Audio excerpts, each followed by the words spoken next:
You can see the dirt inside the rain gutter there.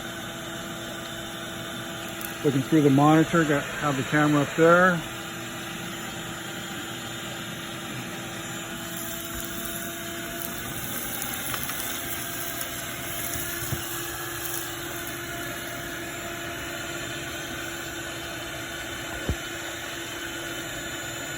See all the dirt right there.